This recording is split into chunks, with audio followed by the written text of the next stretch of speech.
ರಾಜ್ಯದಲ್ಲಿ ಅನೇಕ ಜ್ವಲಂತ ಸಮಸ್ಯೆಗಳು ನಮ್ಮನ್ನ ಕಾಡ್ತಾ ಇದೆ.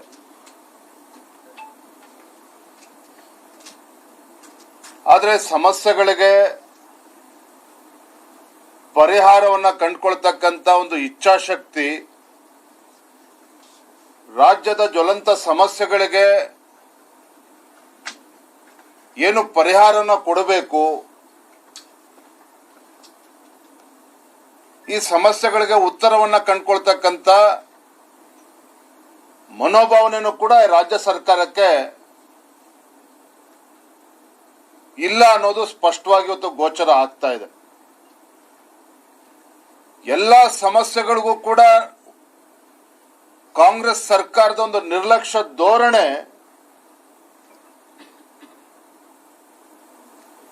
ಇವತ್ತು ನಾಡಿನ ಪ್ರತಿಯೊಬ್ಬರಿಗೂ ಕೂಡ ಚಿಂತೆಗೆ ಈಡು ಮಾಡಿದೆ. ಏನೇ ಸಮಸ್ಯೆಗಳು ಬಂದರೂ ಸಹ ಹಿಂದಿನ ಬಿಜೆಪಿ ಸರ್ಕಾರವನ್ನು ದೂರುವಂಥದ್ದು, ಯಾವುದೇ ಸಮಸ್ಯೆ ಬಂದರೂ ಸಹ ಕೇಂದ್ರ ಸರ್ಕಾರದ ಮೇಲೆ ಜವಾಬ್ದಾರಿಯನ್ನ ಹಾಕುವಂಥದ್ದು, ಮತ್ತೆ ತನ್ನ ಒಂದು ಜವಾಬ್ದಾರಿ ಸ್ಥಾನದಿಂದ ನುಣುಚಿಕೊಳ್ಳುವಂತ ಒಂದು ಷಡ್ಯಂತ್ರ, ಕುತಂತ್ರ ಸಿದ್ದರಾಮಯ್ಯ ನೇತೃತ್ವದ ಕಾಂಗ್ರೆಸ್ ಸರ್ಕಾರ ಕಳೆದ 3 ವರ್ಷಗಳಿಂದ ನಿರಂತರವಾಗಿ ಮಾಡ್ಕೊಂಡು ಬರ್ತಾ ಇದೆ. ಸುಳ್ಳು ಹೇಳೋದು ಬಿಟ್ರೆ ಇನ್ನೇನು ಕೂಡ ಅವರು ಮಾಡೋದಕ್ಕೆ ಸಾಧನೆ ಆಗಿಲ್ಲ, ಇನ್ನೇನು ಕೂಡ ಮಾಡೋದಕ್ಕಾಗಿಲ್ಲ ಅವ್ರ ಕೈಯಲ್ಲಿ. ಬಹುಶಃ ಈ ಕಾಂಗ್ರೆಸ್ ಸರ್ಕಾರದ ಮನೆ ದೇವರೇ ಇವತ್ತು ಸುಳ್ಳಾಗಿರುವಂತದ್ದು, ಸುಳ್ಳೇ ಮನೆ ದೇವರು ಇವತ್ತು ಕಾಂಗ್ರೆಸ್ ಸರ್ಕಾರದ್ದು. ಹಾಗಾಗಿ ನಾನು ಮಾನ್ಯ ಮುಖ್ಯಮಂತ್ರಿಗಳಿಗೆ ಹಾಗೂ ಉಪಮುಖ್ಯಮಂತ್ರಿಗಳಿಗೆ ಈ ಸುಳ್ಳಾಟ, ಕಳ್ಳಾಟ ಇವೆಲ್ಲವನ್ನು ಕೂಡ ನಿಲ್ಲಿಸಿ, ಒಬ್ಬ ಅನುಭವಿ ಮುಖ್ಯಮಂತ್ರಿಗಳು ಅಂತ ತಾವೇನು ಹೇಳ್ಕೊಳ್ತಾ ಇದ್ದಾರೆ, 16 ಬಜೆಟ್ ಅನ್ನ ಮಂಡನೆ ಮಾಡಿ ಇವತ್ತು ದೇವರಾಜ್ ಅರಸರ ದಾಖಲೆನ ಮುರಿದಿರ್ತಕ್ಕಂಥ ಮಾನ್ಯ ಮುಖ್ಯಮಂತ್ರಿಗಳು ನಾಡಿನ ಜ್ವಲಂತ ಸಮಸ್ಯೆಗಳಿಗೆ ಪರಿಹಾರವನ್ನು ಕೂಡ ಕೊಡಬೇಕು ಅನ್ನೋದನ್ನ ನಾನು ಈ ಸಂದರ್ಭದಲ್ಲಿ ಆಗ್ರಹ ಪಡಿಸ್ತಾ ಇದ್ದೇನೆ. ಇಂದಿನ ಪತ್ರಿಕಾಗೋಷ್ಠಿನಲ್ಲಿ 2 ವಿಚಾರವಾಗಿ ಪ್ರಮುಖವಾಗಿ ಇವತ್ತು ಉಲ್ಲೇಖ ಮಾಡೋನಿದ್ದೇನೆ. ಮೊದಲ ವಿಚಾರ, ರಾಜ್ಯದ ಆರೋಗ್ಯ ಇಲಾಖೆಯ ಪರಿಸ್ಥಿತಿ. ಆಸ್ಪತ್ರೆಯಲ್ಲಿರ್ತಕ್ಕಂಥ ಔಷಧಿ ಸಮಸ್ಯೆ ಇರ್ಬೋದು, 108 ಆಂಬ್ಯುಲೆನ್ಸ್ ಅಲ್ಲಿ ಯಾವ ಸಮಸ್ಯೆಗಳು ಎದುರಿಸ್ತಾ ಇದ್ದಾರೆ, ಮತ್ತೊಂದು ಕಡೆ ವೈದ್ಯರು ಅವರು ಕೂಡ ಬೀದಿಗಿಳಿದು ಹೋರಾಟ ಮಾಡುವಂತ ಒಂದು ಪರಿಸ್ಥಿತಿಗೆ ಇವತ್ತು ಕಾಂಗ್ರೆಸ್ ಸರ್ಕಾರ ತಂದಿಟ್ಟಿರುವಂತದ್ದು.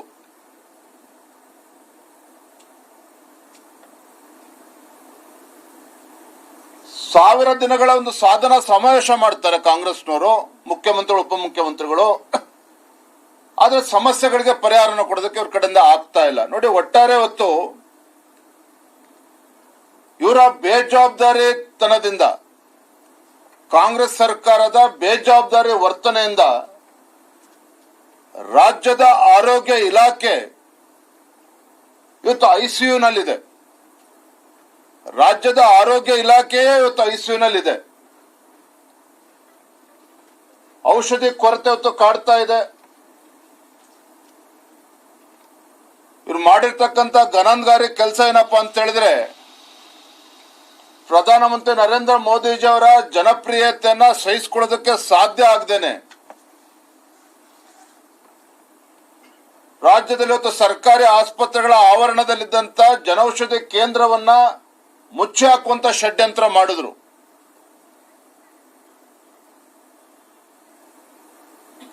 ಇವತ್ತು ಪರಿಸ್ಥಿತಿ ಎಲ್ಲಿಗೆ ಬಂದಿದೆ ಅಂತ ಹೇಳಿದ್ರೆ, ಸರ್ಕಾರಿ ಆಸ್ಪತ್ರೆಗಳಲ್ಲಿ, ಸರ್ಕಾರಿ ಮೆಡಿಕಲ್ ಕಾಲೇಜುಗಳಿಗೆ ಅತಿ ಹೆಚ್ಚು ಸಂಖ್ಯೆಯಲ್ಲಿ ಏನು ಬಡವರು ಹೋಗ್ತಾರೋ ಅಲ್ಲಿ ಔಷಧಿಗಳು ಕೂಡ ಸಿಗದೇನೆ ಬಡವರು ಇವತ್ತು ಪರದಾಡ್ತಾ ಇದ್ದಾರೆ ಕಳೆದ 2 ತಿಂಗಳುಗಳಿಂದ.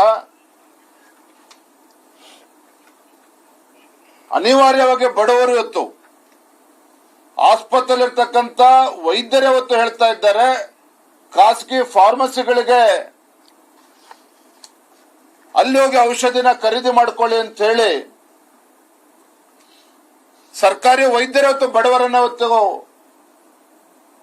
ಬಡವರಿಗೆ ಇವತ್ತು ದುಬಾರಿ ಔಷಧಿಗಳನ್ನ ಖಾಸಗಿ ಫಾರ್ಮಸಿಗಳಲ್ಲಿ ತಗೊಳ್ಳೋದಕ್ಕೆ ಅವರೇ ಬರ್ಕೊಡ್ತಾ ಇದ್ದಾರೆ. ಇವತ್ತು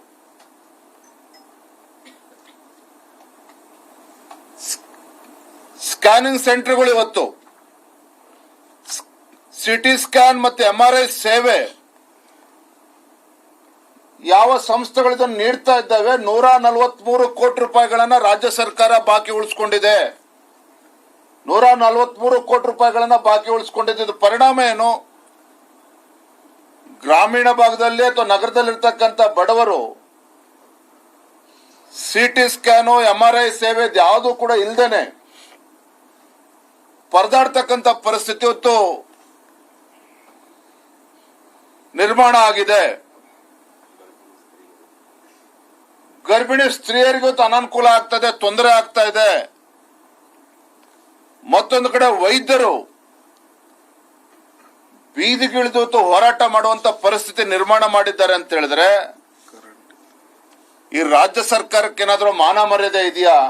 ಇದು ರಾಜ್ಯದ ಜನ ಇವತ್ತು ಕೇಳ್ತಾ ಇದ್ದಾರೆ. ನುಡಿದಂತೆ ನಡೆಯುತ್ತಿರುವ ಸರ್ಕಾರ ಅಂತ ಹೇಳಿ ಇವತ್ತು 1000 ದಿನಗಳ ಸಾಧನೆ ಅಂತೇಳಿ ಇವತ್ತೇನು ಸಾಧನಾ ಸಮಾವೇಶ ಮಾಡ್ಕೊಂಡು ಕೂತಿದ್ದಾರೆ ರಾಜ್ಯದ ಮುಖ್ಯಮಂತ್ರಿಗಳು, ಉಪಮುಖ್ಯಮಂತ್ರಿಗಳು. ಈ ರಾಜ್ಯದಲ್ಲಿ ಬಡವರು ಯಾವ ರೀತಿ ಆರೋಗ್ಯ ಕ್ಷೇತ್ರದಲ್ಲಿ ಸಮಸ್ಯೆಗಳನ್ನು ಎದುರಿಸ್ತಾ ಇದ್ದಾರೆ ಅಂತಕ್ಕಂಥ ಕಿಂಚಿತ್ತಾದ್ರೂ ಕೂಡ ಕಾಳಜಿ ಇದೆಯಾ ರಾಜ್ಯ ಸರ್ಕಾರಕ್ಕೆ? ಇದನ್ನು ನಾನು ಇವತ್ತು ಕೇಳೋದಕ್ಕೆ ಇಚ್ಛೆ ಪಡ್ತೇನೆ.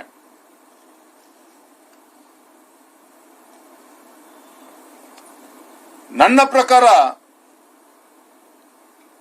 ಈ ಕಾಂಗ್ರೆಸ್ ಸರ್ಕಾರ ನುಡಿದಂತೆ ನಡೀತಾ ಇರ್ತಕ್ಕಂಥ ಸರ್ಕಾರ ಅಲ್ಲ. ಸಿದ್ದರಾಮಯ್ಯ, DK ಶಿವಕುಮಾರ್ ನೇತೃತ್ವದ ಕಾಂಗ್ರೆಸ್ ಸರ್ಕಾರ ಈ ರಾಜ್ಯದಲ್ಲಿರುವಂತಹ ಬಡವರ ಪರವಾಗಿರ್ತಕ್ಕಂಥ ಸರ್ಕಾರ ಅಲ್ಲ. ಇದರ ಬದಲಾಗಿ ಈ ಕಾಂಗ್ರೆಸ್ ಸರ್ಕಾರ, ಸಿದ್ದರಾಮಯ್ಯ, DK ಶಿವಕುಮಾರ್ ಸರ್ಕಾರ ದಲ್ಲಾಳಿಗೋಸ್ಕರ ಇರುವಂತ ಸರ್ಕಾರ, ದಲ್ಲಾಳಿಗಳನ್ನ ಸಾಕ್ತಾ ಇರ್ತಕ್ಕಂಥ ಸರ್ಕಾರ. ಇದು ಜನ ಇವತ್ತು ಮಾತನಾಡ್ತಾ ಇದ್ದಾರೆ. ಸ್ನೇಹಿತರನ್ನ ಈ ಮಾತನ್ನು ಹೇಳೋದಕ್ಕೆ ಕಾರಣ ಇದೆ. ಇವತ್ತು ಸರ್ಕಾರಿ ಆಸ್ಪತ್ರೆಗಳಲ್ಲಿ, ಸರ್ಕಾರಿ ಮೆಡಿಕಲ್ ಕಾಲೇಜುಗಳಲ್ಲಿ ಔಷಧಿ ಕೊರತೆ ಉಂಟಾಗೋದಕ್ಕೆ ಯಾರು ಕಾರಣ? ಯಾರು ಕಾರಣ ಅಂತ ಹೇಳಿದ್ರೆ ರಾಜ್ಯ ಸರ್ಕಾರವೇ ಕಾರಣ, ಸಂಬಂಧಪಟ್ಟಂತ ಸಚಿವರೇ ಕಾರಣ. ನನಗೆ ಲಭ್ಯ ಇರತಕ್ಕಂತ ಮಾಹಿತಿಯ ಪ್ರಕಾರ ಒಬ್ಬ ಪ್ರಭಾವಿ ವ್ಯಕ್ತಿಗಳ ಮಣಿದು, ಅವರ ಒತ್ತಡಕ್ಕೆ ಮಣಿದು ಔಷಧಿ ಖರೀದಿಯಲ್ಲಿ ಅವ್ಯವಹಾರ ನಡೀತಾ ಇದೆ.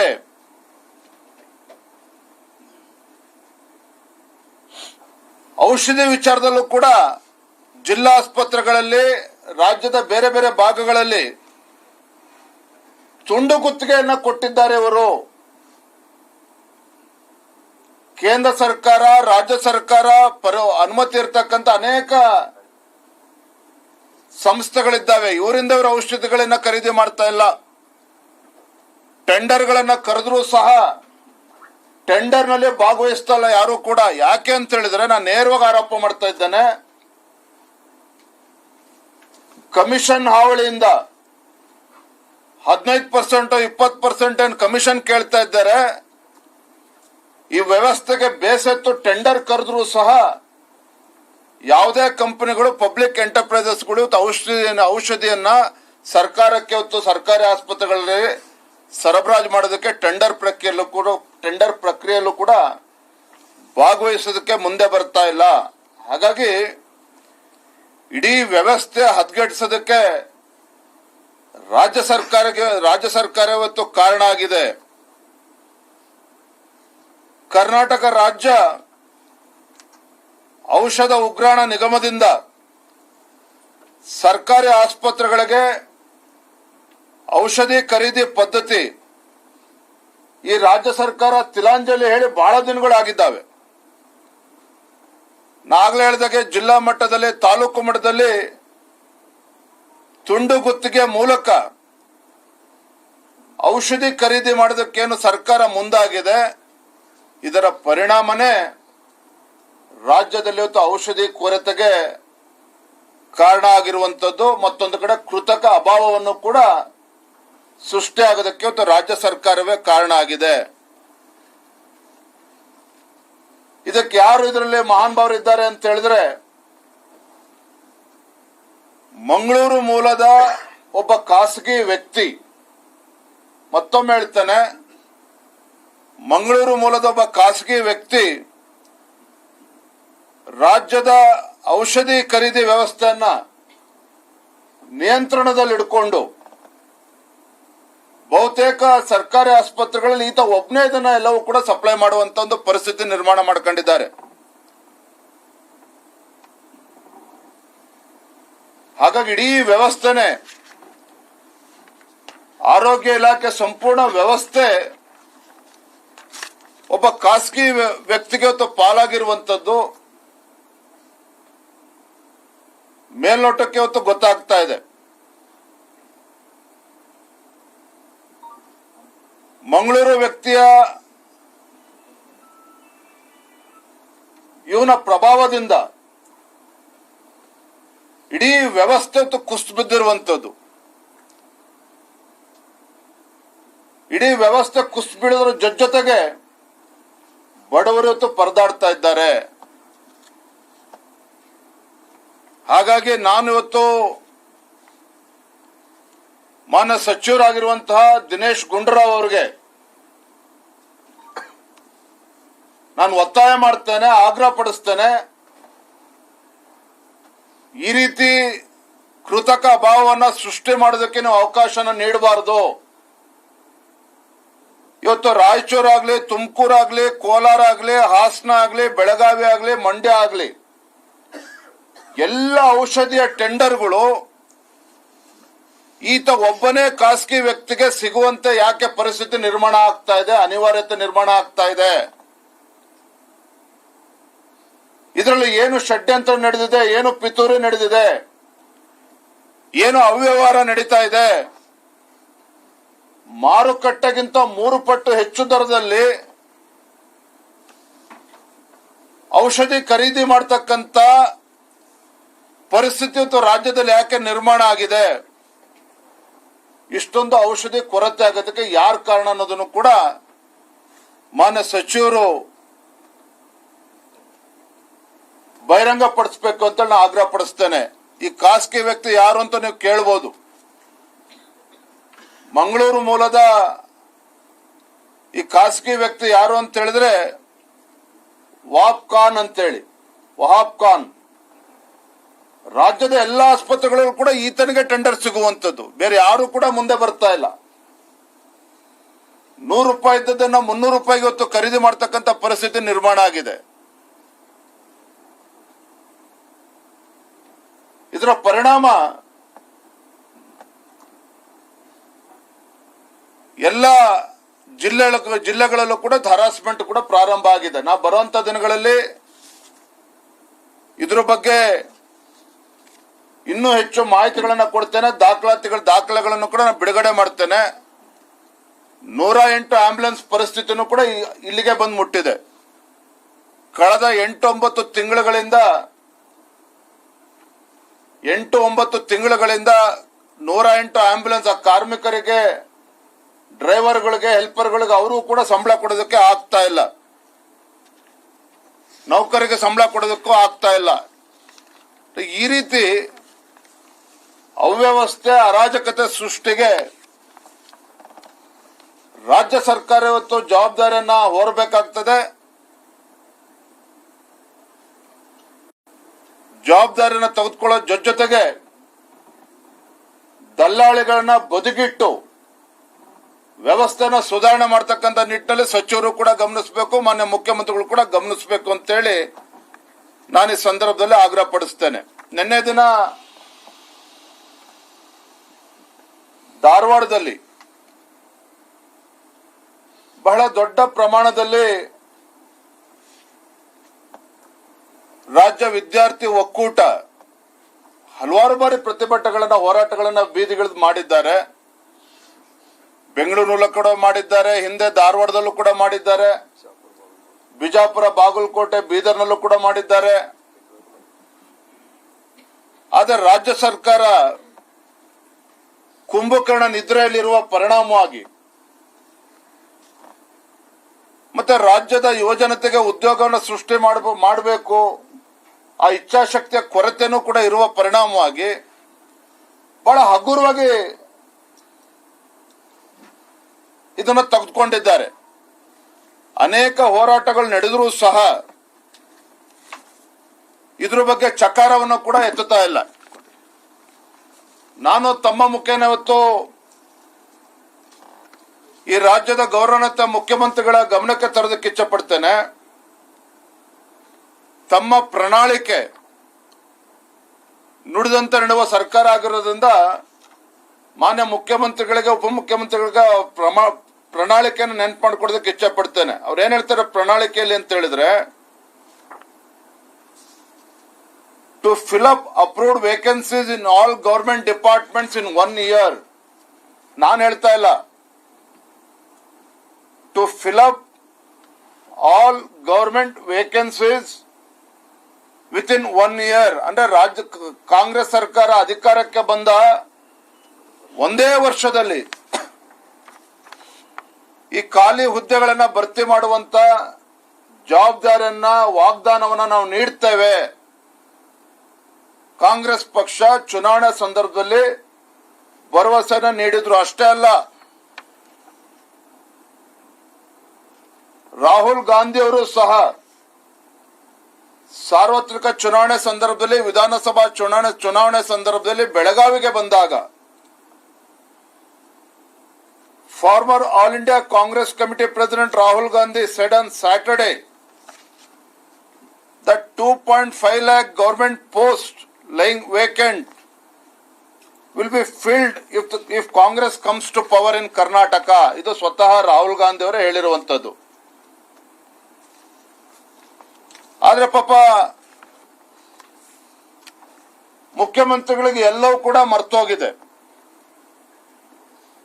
ಒಂದು ಕಡೆ ಸಾಧನಾ ಸಮಾವೇಶ, 1000 ದಿನಗಳ ಪೂರೈಸಿರುವಂತ ಒಂದು ಸಾಧನಾ ಸಮಾವೇಶ ಮತ್ತೊಂದು ಕಡೆ ಆದ್ರೆ, ಮುಖ್ಯಮಂತ್ರಿಗಳು, ಉಪಮುಖ್ಯಮಂತ್ರಿಗಳ ಕುರ್ಚಿ ಕಾಳಗ ಇಂಥ ಜ್ವಲಂತ ಸಮಸ್ಯೆಗಳಿಗೆ ಪರಿಹಾರ ಕಂಡುಕೊಳ್ಳೋದಕ್ಕೆ ಅವರಿಗೆ ಸಮಯಾವಕಾಶ ಸಿಗ್ತಾ ಇಲ್ಲ. ನಿನ್ನೆ ಮುಖ್ಯಮಂತ್ರಿಗಳ ಪತ್ರಿಕಾ ಹೇಳಿಕೆಯನ್ನ ನಾನು ಗಮನಿಸಿದ್ದೇನೆ. ನೋಡಿ, ಇಷ್ಟು ಗಂಭೀರವಾಗಿರ್ತಕ್ಕಂಥ ವಿಚಾರ ಮಾನ್ಯ ಮುಖ್ಯಮಂತ್ರಿಗಳು ಪತ್ರಿಕಾ ಹೇಳಿಕೆಗೆ ಸೀಮಿತ ಮಾಡ್ತಾರೆ. ಏನ್ ಹೇಳ್ತಾರೆ ಅಲ್ಲಿ? ಧಾರವಾಡದಲ್ಲಿ ಸರ್ಕಾರಿ ಉದ್ಯೋಗ ಆಕಾಂಕ್ಷಿಗಳ ಪ್ರತಿಭಟನೆ ಗಂಭೀರವಾಗಿ ಪರಿಗಣಿಸಿದ್ದೇನೆ. ಮಾನ್ಯ ಮುಖ್ಯಮಂತ್ರಿಗಳೇ, ಪ್ರತಿಭಟನೆ ಪ್ರಾರಂಭ ಆಗಿ 1.5-2 ವರ್ಷ ಆಗಿದೆ.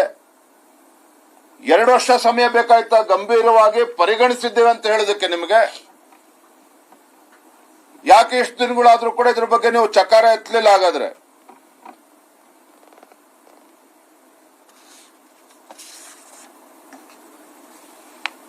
ರಾಜ್ಯದಲ್ಲಿ ಉದ್ಯೋಗಾಕಾಂಕ್ಷಿಗಳ ಅನುಭವಿಸುತ್ತಿರುವ ಆತಂಕ, ನಿರಾಶೆ ಮತ್ತು ಅನಿಶ್ಚಿತೆಯನ್ನ ನಾನು ಅರ್ಥ ಮಾಡಿಕೊಳ್ಳಬಲ್ಲೆ. ಮಾನ್ಯ ಮುಖ್ಯಮಂತ್ರಿಗಳೇ, ಇಷ್ಟು ದಿನ ಬೇಕಾಯ್ತು ಅದನ್ನ ಅರ್ಥ ಮಾಡ್ಕೊಳ್ಳಕ್ಕೆ ತಮ್ಗಾಗಾದ್ರೆ? ನಾನು ರಾಜ್ಯದ ಮುಖ್ಯಮಂತ್ರಿ ಕೇಳೋದಕ್ಕೆ ಇಚ್ಛೆ ಪಡ್ತೇನೆ.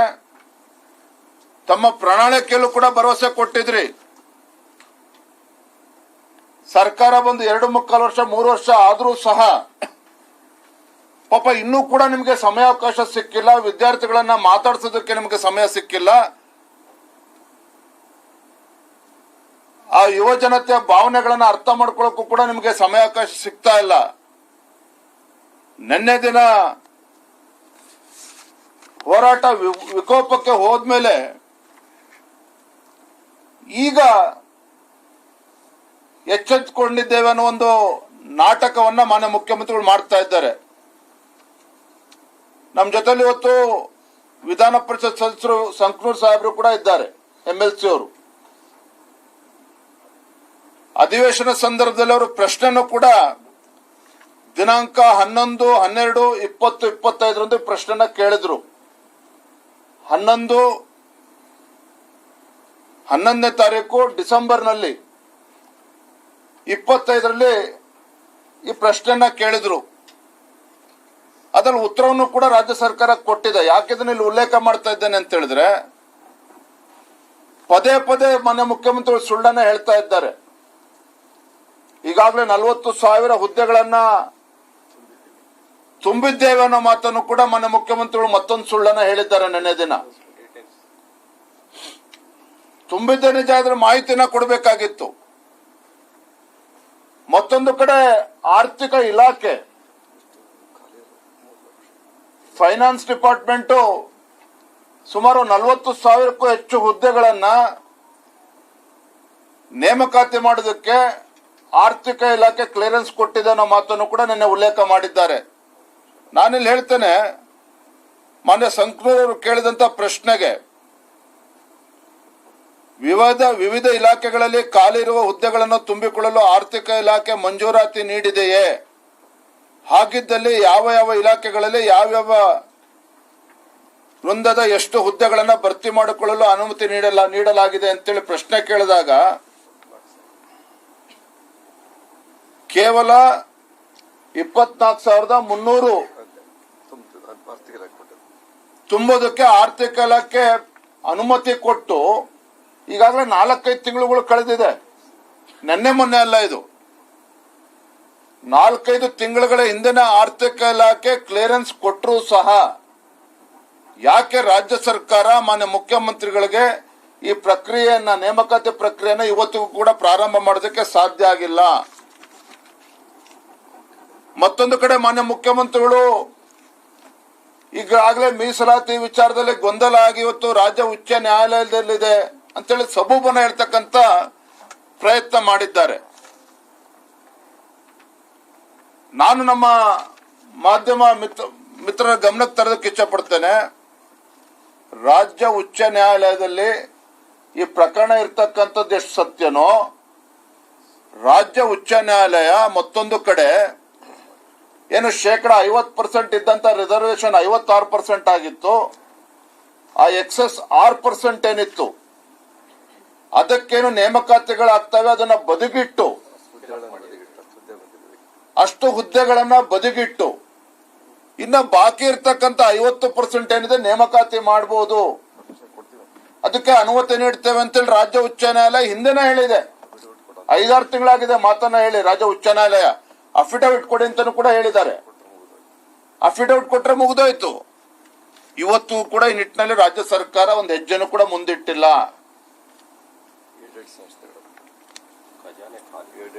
ಕಾರಣ ಏನು?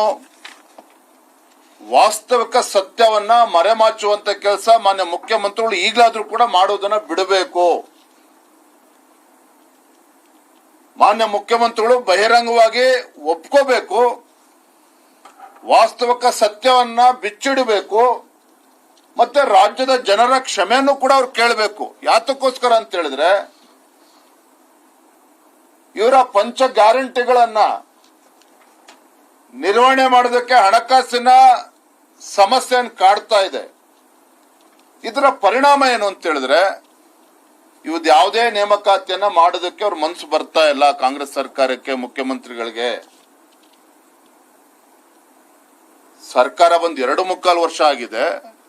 ಈಗಲೂ ಕೂಡ ಬಿಜೆಪಿ ಸರ್ಕಾರವನ್ನ ಅದ್ರ ಬ್ಲೇಮ್ ಮಾಡ್ತಕ್ಕಂಥದ್ದು ಈಗಲೂ 2.25 ವರ್ಷ ಆದ್ರೂ ಕೂಡ ಇನ್ನೂ ಅದೇ ಮಾತನ್ನ ಹೇಳ್ತಾರೆ. ನೀವು ಹಾಗಾದ್ರೆ ಮುಖ್ಯಮಂತ್ರಿಗಳೇ, 1 ವರ್ಷದಲ್ಲಿ ನೇಮಕಾತಿ ಮಾಡ್ತೇವೆ, ಮುಗಿಸ್ತೇವೆ ಅಂತೇಳಿ ನೀವು ಭರವಸೆ ನೀಡಿದ್ರಿ.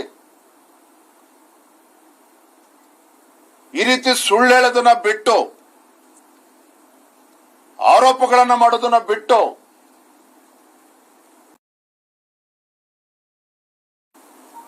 ಬರೀ ಪತ್ರಿಕಾ ಹೇಳಿಕೆಗೆ ಸೀಮಿತ ಮಾಡದೇನೆ ನೇಮಕಾತಿ ಪ್ರಕ್ರಿಯೆಯನ್ನ ತತ್ಕ್ಷಣ ಪ್ರಾರಂಭ ಮಾಡಬೇಕು. ನೇಮಕಾತಿ ಪ್ರಕ್ರಿಯೆಯನ್ನ ಪ್ರಾರಂಭ ಮಾಡದೆ ಹೋದ್ರೆ ಮುಂದಿನ ದಿನಗಳಲ್ಲಿ ಅಥವಾ ಅತಿ ಶೀಘ್ರದಲ್ಲೇ ಭಾರತೀಯ ಜನತಾ ಪಾರ್ಟಿಯು ಕೂಡ ಹೋರಾಟಕ್ಕೆ ನಾವು ಇಳಿತೇವೆ. ನೋಡಿ, ಮತ್ತೊಂದು ಕಡೆ ಏಡೆಡ್ ಶಾಲೆಗಳೇನಿದ್ದಾವೆ, ಶಿಕ್ಷಣ ಸಂಸ್ಥೆಗಳು, ಅನುದಾನಿತ ಶಿಕ್ಷಣ ಸಂಸ್ಥೆಗಳು ನಿವೃತ್ತಿಯಿಂದ ಖಾಲಿ ಆಗಿರುವಂತ ಹುದ್ದೆಗಳನ್ನ ತುಂಬಿಕೊಳ್ಳೋದಕ್ಕೆ ಸರ್ಕಾರದ ಅನುಮತಿಯನ್ನ ಕೇಳಿದ್ದಾರೆ. ಸರ್ಕಾರ ಅನುಮತಿ ಯಾವಾಗ ಕೊಟ್ಟಿದೆ? 7ನೇ ತಾರೀಕು 8ನೇ ತಿಂಗಳು 2024ರಂದು ಅನುಮತಿ ನೀಡಾಗಿದೆ. 1 ವರ್ಷ 8 ತಿಂಗಳು ಆದರೂ ಸಹ ಇವತ್ತಿಗೂ ಕೂಡ ಸರ್ಕಾರ ಒಂದು ಹೆಜ್ಜೆ ಮುಂದಿಡ್ತಾ ಇಲ್ಲ. ಮತ್ತೊಮ್ಮೆ ಹೇಳ್ತೇನೆ, ಖಾಸಗಿ ಶಿಕ್ಷಣ ಸಂಸ್ಥೆಗಳಲ್ಲಿ, ಅನುದಾನಿತ ಶಾಲೆಗಳಲ್ಲಿ ರಿಟೈರ್ಡ್ ಆಗಿ ಖಾಲಿ ಉಳಿದಿರ್ತಕ್ಕಂಥ ಹುದ್ದೆಗಳಿಗೆ 1 ವರ್ಷ 9 ತಿಂಗಳ ಹಿಂದೆನೆ ಸರ್ಕಾರ ಪರ್ಮಿಷನ್ ಕೊಟ್ಟರೂ ಸಹ ತದನಂತರದಲ್ಲಿ ಆ ಪ್ರಕ್ರಿಯೆ ಮುಂದುವರಿಸೋದಕ್ಕೆ ಸಹಕಾರ ನೀಡ್ತಾ ಇಲ್ಲ. ಅಂದ್ರೆ ಈ ರೀತಿ ರಾಜ್ಯ ಸರ್ಕಾರ ಏನು ಹಣಕಾಸಿನ ಮುಗ್ಗಟ್ಟನ್ನು ಎದುರಿಸ್ತಾ ಇರ್ತಕ್ಕಂಥ ಈ ಕಾಂಗ್ರೆಸ್ ಸರ್ಕಾರ ಆಲ್ ಈಸ್ ವೆಲ್ ಅಂತೇಳಿ ಬಿಂಬಿಸ್ಕೊಂಡು ಎಲ್ಲವೂ ಕೂಡ ಸರಿಯಾಗಿದೆ, ಹಣಕಾಸಿನ ವ್ಯವಸ್ಥೆ ಸುಸೂತ್ರವಾಗಿದೆ, ಬಿಜೆಪಿಯವ್ರಿಗೆ ಬೇರೆ ಕೆಲಸ ಇಲ್ಲ, ರಾಜ್ಯ ಇವತ್ತು ದಿವಾಳಿ ಆಗಿದೆ ಅಂತ ಹೇಳಿ ಆರೋಪ ಮಾಡ್ತಾ ಇದ್ದಾರೆ ಅಂತ ಹೇಳಿ ಕಾಲಹರಣ ಮಾಡ್ತಾ ಇದ್ದಾರೆ ವಿನಾ ನೋಡಿ, ಶಿಕ್ಷಣ ಕ್ಷೇತ್ರದಲ್ಲಿ 59,000 ಹುದ್ದೆಗಳು ಇವತ್ತು ಬಾಕಿ ಉಳ್ಕೊಂಡಿದ್ದಾವೆ. ಆರೋಗ್ಯ ಕ್ಷೇತ್ರದಲ್ಲಿ ಇವತ್ತು 30,000ಕ್ಕೂ ಹೆಚ್ಚು ಹುದ್ದೆಗಳು ಇವತ್ತು ಬಾಕಿ ಉಳ್ಕೊಂಡಿದ್ದಾವೆ. ಪಾಪ ಮಲ್ಲಿಕಾರ್ಜುನ್ ಖರ್ಗೆ ಅವರು 1 ವರ್ಷದಿಂದ ಹೇಳಿದ್ರು ಮುಖ್ಯಮಂತ್ರಿಗಳಿಗೆ, ಉಪಮುಖ್ಯಮಂತ್ರಿಗಳಿಗೆ ಗುಲ್ಬರ್ಗಾದಲ್ಲಿ ಬಹಿರಂಗ ಸಭೆನಲ್ಲಿ ಕೈ ಮುಗಿತನಪ್ಪ, ಏನಾದ್ರೂ ಮಾಡಿ ಶಿಕ್ಷಕರ ನೇಮಕಾತಿ ಮಾಡಿ ಅಂತೇಳಿ ಬಹಿರಂಗವಾಗಿ ಬೇಡ್ಕೊಂಡ್ರು ಕೂಡ ಆ ಪ್ರಕ್ರಿಯೆನೂ ಕೂಡ ಇನ್ನು ಪ್ರಾರಂಭ ಆಗಿಲ್ಲ. ಹಾಗಾಗಿ ಇಷ್ಟೇನ ಹೇಳುವಂಥದ್ದು, ರಾಜ್ಯ ಸರ್ಕಾರ, ಮಾನ್ಯ ಮುಖ್ಯಮಂತ್ರಿಗಳು ಸಬೂಬನ ಹೇಳೋದನ್ನ ಬಿಟ್ಟು ಸುಳ್ಳನ್ನ ಹೇಳಿ ಜನರಿಗೆ ಅಡ್ಡದಾರಿಗೆ ತೆಗೆದುಕೊಂಡು ಹೋಗ್ತಕ್ಕಂಥದನ್ನ ಬದಿಗಿಟ್ಟು ಸುಳ್ಳಿನ ಬಂಡಿ ಶಾಶ್ವತವಾಗಿ ಹಿಂಗೇನೆ ಓಡಿಸ್ಕೊಂಡು ಹೋಗೋದಕ್ಕೆ ಸಾಧ್ಯ ಇಲ್ಲ. ಸತ್ಯವನ್ನ ರಾಜ್ಯದ ಜನರ ಮುಂದೆ ಬಿಚ್ಚಿಟ್ಟು ಈ ನೇಮಕಾತಿಯ ಪ್ರಕ್ರಿಯೆಯನ್ನ ತತ್ಕ್ಷಣ ಪ್ರಾರಂಭ ಮಾಡಬೇಕು ಅಂತೇಳಿ ನಾನು ಈ ಸಂದರ್ಭದಲ್ಲಿ ಆಗ್ರಹ ಪಡಿಸ್ತೇನೆ.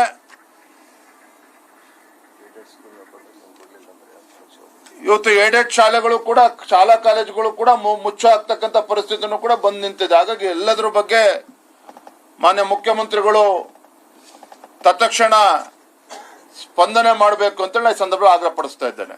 ಧನ್ಯವಾದ.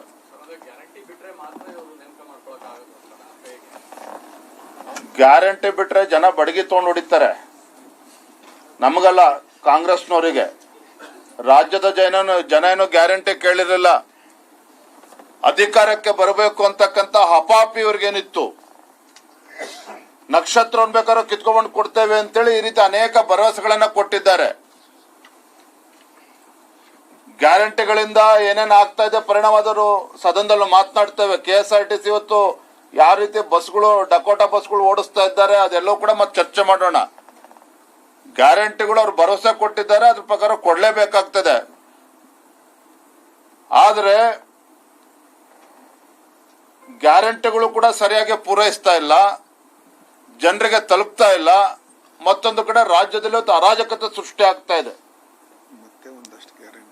ಸರ್, ಮೊನ್ನೆ ಕಾರವಾರದಲ್ಲಿ ಮುಖ್ಯಮಂತ್ರಿಗಳು ಕಳೆದ 2 ವರ್ಷದಲ್ಲಿ 1,18,000 ಕೋಟಿ ಖರ್ಚು ಮಾಡಿ ಹಣಕಾಸಿನ ಕೊರತೆ ಇಲ್ಲ.